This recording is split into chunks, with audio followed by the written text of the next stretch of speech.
Herkese merhabalar. Çiçeğin tariflerine hoş geldiniz.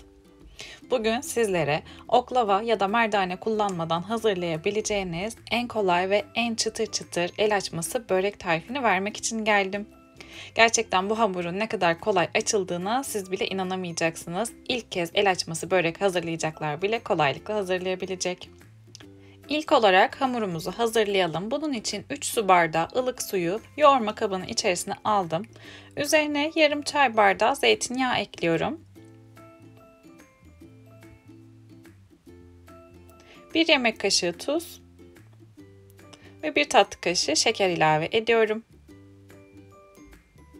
Hepsini şöyle bir güzel karıştırıyorum. Şimdi yavaş yavaş ununu ilave etmeye başlıyorum. Toplamda 8 su bardağı un kullandım ben.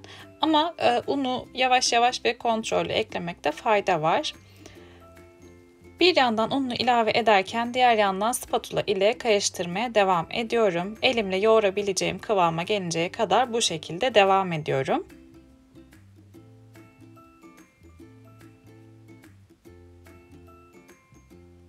Hamurum elle yoğrulabilecek kıvama geldikten sonra şimdi spatulayı çıkardım ve elimle yoğurmaya devam ederek bir yandan da ununu azar azar ilave ediyorum.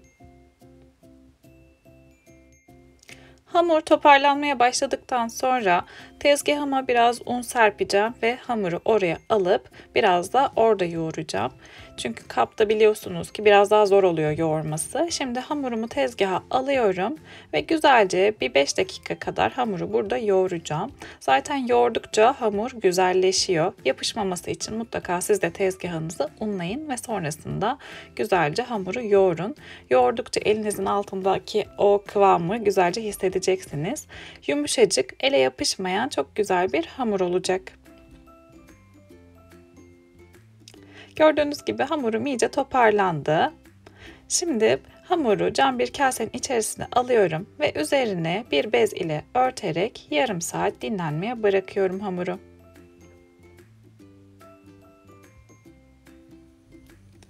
Bir yandan da tereyağını hazırlayalım. Yaklaşık 150 gram tereyağını erittim ve soğuması için kenara alıyorum. Hamurum yarım saat dinlendi. Hemen üstünü açıp size de göstermek istiyorum.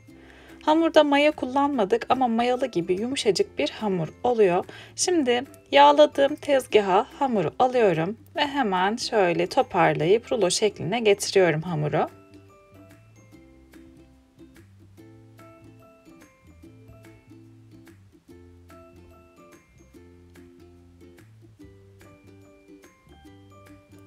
Şimdi hamuru 10 eşit parçaya kesiyorum hemen.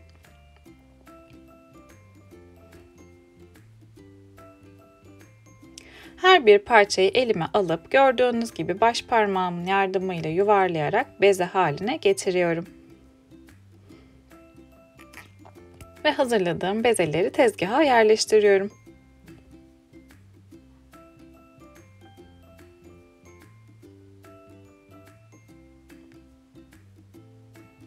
Bütün parçaları beze haline getirdikten sonra şimdi diğer işleme geçebiliriz.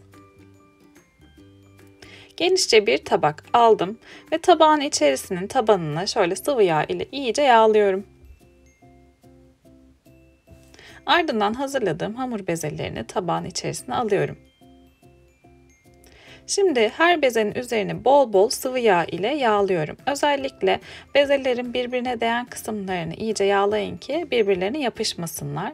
Bol bol sıvı yağ ile hamurun her yanına yağlıyoruz.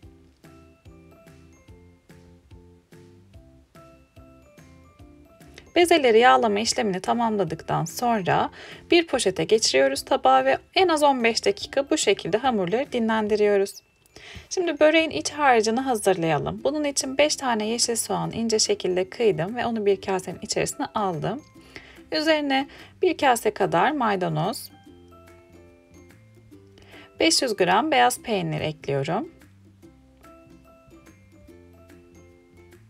Ve son olarak bir tatlı kaşığı pul biber ilave edip karıştırıyorum. Börek harcını dilediğiniz gibi şekillendirebilirsiniz. İster patatesli, ıspanaklı, kıymalı ya da sadece peynirli olarak da hazırlayabilirsiniz. Tamamen sizin zevkinize bağlı. Hamurları sıvı yağda 15 dakika dinlendirdim ve şimdi bir tanesini alıyorum. Şöyle yağda bulayarak alıyorum. Tezgahınızın da yağlı olması önemli burada. Ve elimle şöyle pasta tabağı büyüklüğünde açıyorum. Gördüğünüz gibi çok kolay bir şekilde açılmaya başladı bile hamurlar. Hiç zorlanmadan oklavasız, merdanesiz en kolay şekilde açabileceğiniz el açması börek tarifi bu kesinlikle. Bütün bezeleri pasta tabağı büyüklüğünde açıyorum ve üst üste yerleştiriyorum.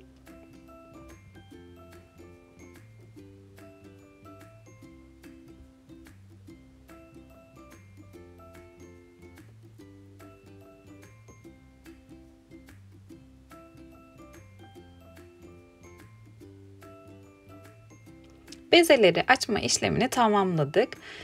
Tereyağımız da gördüğünüz gibi artık hazır, soğudu, eritmiştik zaten. Şimdi ilk hamuru aldım yağlı tezgahın üzerine ve üzerine bir yemek kaşığı kadar tereyağı koyuyorum. Tereyağını şöyle elimle hamurun üzerine güzelce yayıyorum ve bir yandan da hafif hafif bastırarak hamurumu açmaya başlıyorum. Gördüğünüz gibi elimin altında resmen hamur kayıyor. Çok rahat, çok kolay bir şekilde açılıyor. İlk kez el açması börek hazırlayacaksanız bile rahatlıkla hazırlayabileceğiniz bir tarif. Piştikten sonra da gerçekten çıtır çıtır bir hal alıyor. Şimdi biraz genişlettikten sonra hamuru şöyle elimle kenarlarından tutarak hamurumu hafif havalandırarak açmaya devam ediyorum gördüğünüz şekilde. Bu aşamada biraz yırtılmalar olabilir ama hiç önemli değil. Ufak tefek yırtılmalar bizim için hiç problem değil. Mümkün olduğunca elinizi ortaya doğru getirerek hamuru havalandırarak kenarlardan şöyle çekip gördüğünüz gibi incecik şekilde hamuru açabilirsiniz.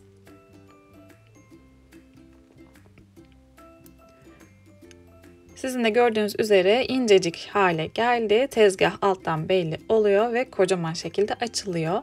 Şimdi hamurun bir tarafını şöyle hafifçe içe kıvırıyorum. Oraları düzelttikten sonra hazırladığım peynirli içten hemen kenarına yerleştiriyorum.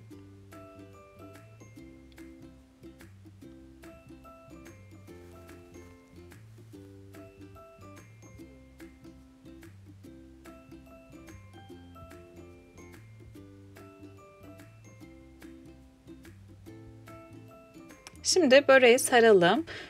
Çok sıkı olmayacak şekilde sarıyoruz. Şöyle hemen hafif hafif kaldırıyorum ve sarmaya başlıyorum böreği.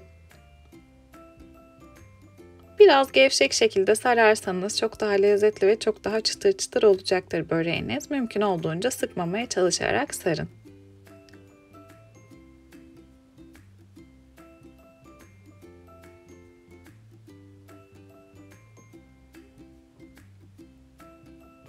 Böreği sardıktan sonra kalın olan yerlerini şöyle hafif sallayarak biraz da burada inceltme yapıyoruz. Gördüğünüz gibi bir yandan sallıyorum, bir yandan iki elimle iki kenarından çekerek böreği inceltiyorum.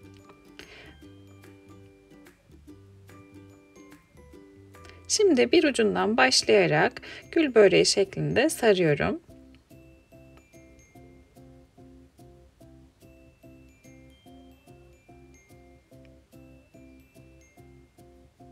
Şöyle size yakından da göstereyim.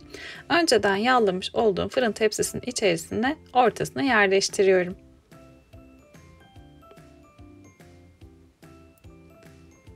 Tekrardan bir tane bezeyi daha açarken size göstermek istedim. Yine bir yemek kaşığı tereyağını koyuyorum üzerine. Elimle dağıtıyorum güzelce. Ve önce iki elimle bastırarak yavaş yavaş bezeyi büyütüyorum.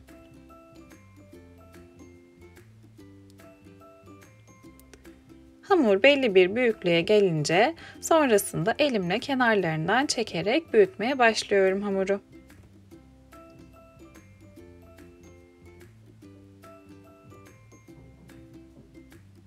Bazı yörelerde buna çarşaf böreği de deniyor.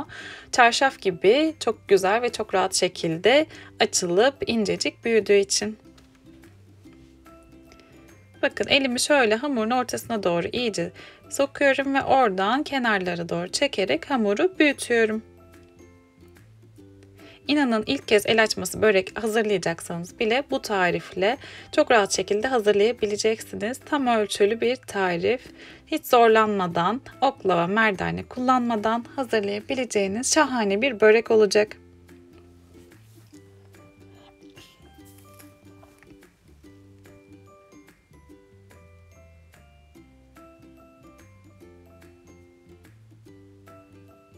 Bu hamurumuzu da incecik açtıktan sonra kenarını kıvırıyorum. Aynı şekilde peynirli içten de hemen kenarına yerleştireceğim.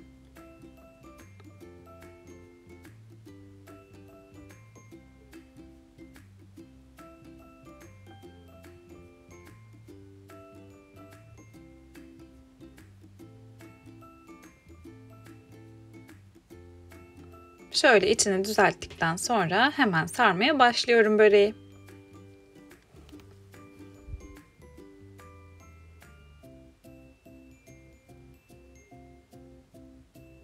Eğer beni buraya kadar izlediyseniz ve kanalıma henüz abone değilseniz kanalıma abone olup bildirim zilini açmayı lütfen unutmayın.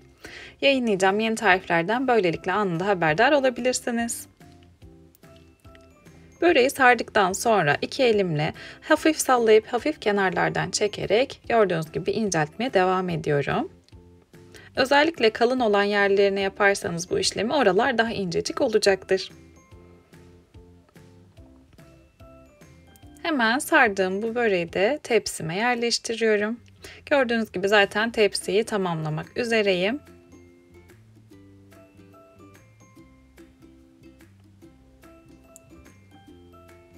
Şimdi böreğin üzerine bir yumurta sarısını ve bir yemek kaşığı sıvı yağını karıştırıyorum.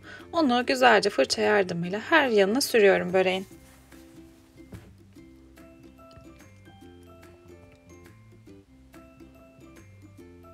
Şimdi üzerine biraz çörek otu ve biraz da susam serpiyorum. Hazırladığımız el açması böreği önceden ısıtılmış 180 derecelik fırında yaklaşık 1 saat pişiriyoruz.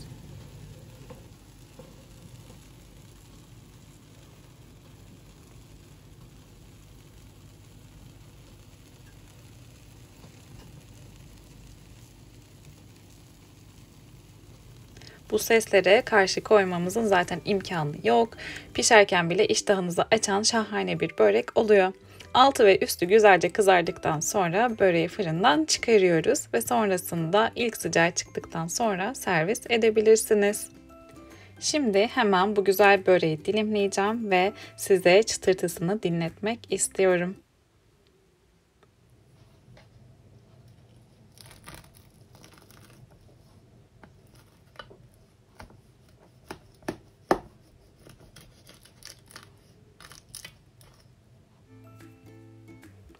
Sizin de duyduğunuz gibi çıtır çıtır şahane bir börek oldu.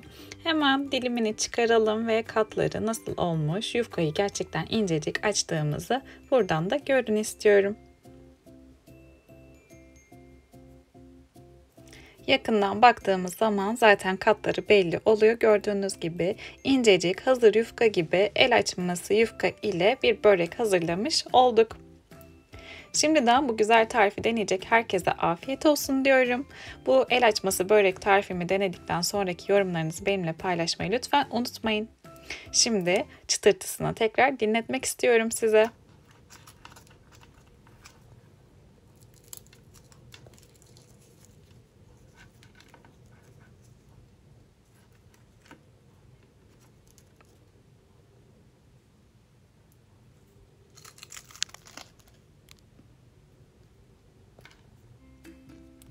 Deneyecek herkese afiyet olsun. Kanalıma abone olup videoyu beğenip yorum bırakmayı lütfen unutmayın. Yeni tariflerde görüşmek üzere. Hoşça kalın.